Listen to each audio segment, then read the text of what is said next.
Почему умирают дети? То, что мирская жизнь создана как место испытаний человека, является общеизвестным фактом для верующих. В зависимости от того, к чему склонится душа в этом скоротечном бренном мире, к злу или к добру, она обретет в вечной жизни либо ад, либо рай. Но испытания начинаются со зрелого возраста, совершеннолетия. И как быть с детьми, которые покинули этот мир, так и не вступив во взрослую жизнь? Какой смысл их прихода в этот мир? Жизнь обладает множествами граней мудростей, поэтому любая ситуация должна рассматриваться с разных сторон.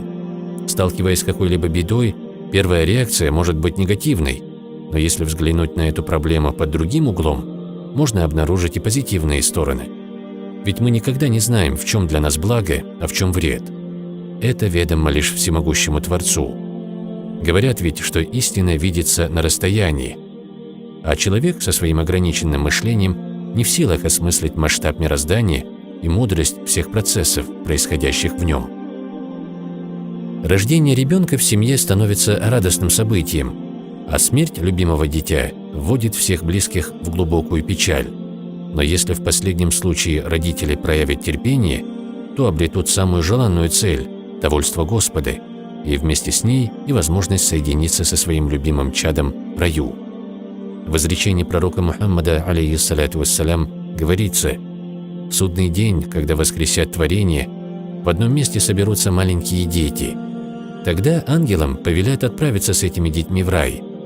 Когда они дойдут до ворот рая, им скажут: „Добро пожаловать, потомство мусульман, маленькие дети, вступайте в рай без какого-либо отчета“. Дети ответят: „Где находятся наши родители?“ Ангелы, охраняющие рай, ответят им: „Ваши родители не такие, как вы. Они грешили в дольнем мире, и поэтому их сейчас отчитывают и требуют ответа за все“. Тогда все дети поднимут шум. Всевышний Аллах, хотя Он всезнающий, спросит: „Что это за шум?“ Ангелы ответят: „О Господь, это маленькие дети мусульман, которые отказываются войти в рай из своих родителей“. Тогда Всевышний Аллах скажет: „Отправьтесь в собрание людей на Махшаре, возьмите за руки их родителей и введите их в рай“, передал Ибн Маджа.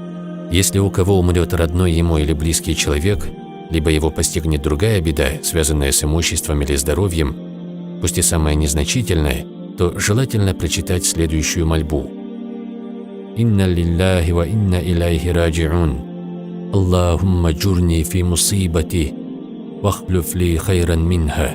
Смысл: «Поистине мы принадлежим Аллаху, и к Нему мы вернемся.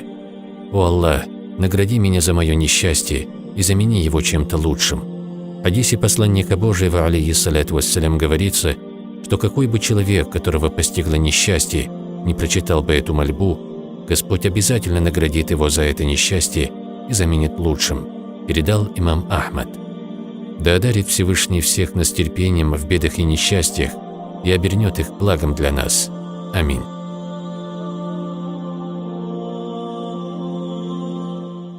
Не забудьте подписаться на канал, поставить лайк, поделиться, оставить комментарий и нажать на колокольчик.